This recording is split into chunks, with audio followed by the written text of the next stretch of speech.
দিদা তুমি এখন কি রান্না করছো? এখন তো যে কাঁঠালের তরকারি করছি, কাঁঠালের তরকারি। হ্যাঁ, একটু কষা কষা করে কাঁঠালের তরকারি। ওই শরীরটা তো কাশি সর্দি লেগেছিল, সেরেছে, কিন্তু মুখে টেস্টি নাই।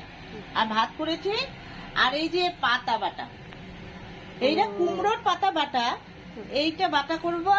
আর এই যে ডাল, এই কুমড়ো ডাল করেছি, মুসুরি ডাল, আর পাপড় ভাজা, চাটনি, আর ডিমের অমলেট। তাহলে এখন আমি একটু কি করব, এর মধ্যে একটু তেল দিয়ে দেবো, অল্পই তেল দেবো, কারণ বেশি তেল দেবো না। আমি আজকে লাউ পাতা বাটা দিয়ে ভাত খাবো, মুখের একদম টেস্ট নাই। এটা খেলে এক থাল ভাত খেয়ে নেবো। আর দুদিন তো ভাত খেতে পারিনি, একটু কালো জিরা দিয়ে দিলাম, কালো জিরা দিয়ে আর এই যে রসুন আর কাঁচা লঙ্কা এটা দিয়ে দিলাম। পাতাগুলো, রসুনগুলো একটু ভাজা হলো, এটা কুমড়োর পাতাগুলো দিয়ে দিই।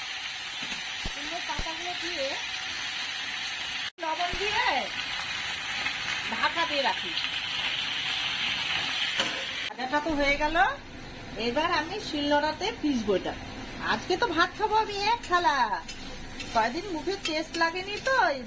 যাদের যাদের সর্দি লেগেছে, এরকম রসুন, হ্যাঁ, হলো চাল কুমড়োর পাতা, মিষ্টি কুমড়োর পাতা বাটা খাবেন, খারকন পাতা, তারপরে গন্ধ পাতা, তাহলে মুখে রুচি আসবে খেতে, দারুণ টেস্ট লাগে খেতে।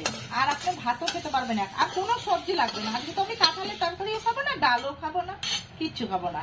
এটা বেশ করে এখন আমি এটা পিসবো। এটাকে পিষে যত নরম করে বাটবে তত টেস্টি হবে, বাড়বে। আর যত খসখসা থাকবে টেস্টি হবে না। বহু ভালো করে পিষে নিলাম, একদম নরম স্মুথ করে পিষে নিলাম। এর মধ্যে একটু সরষা তেল দিয়ে দেবো। আজকে এটা সরষা তেল দিয়ে, কাঁচা সরষা তেল দিয়ে এটাকে বেশ করে মেখে,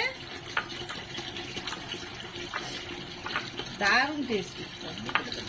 এই সঞ্জয়, আর একটু এ দেখ, পাতার মধ্যে যে ভাত লেগে আছে, ওই একটু ভাত দিয়ে তোকে মেখে খেয়ে দে। তা আসছি দিদা। দেখ, খেয়ে দেখ কি টেস্টি, খেয়ে দেখ। দাও তো।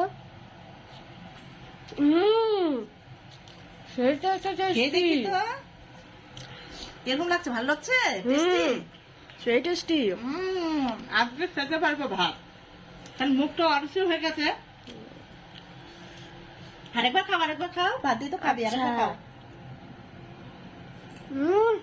যা খেতে হয়েছে,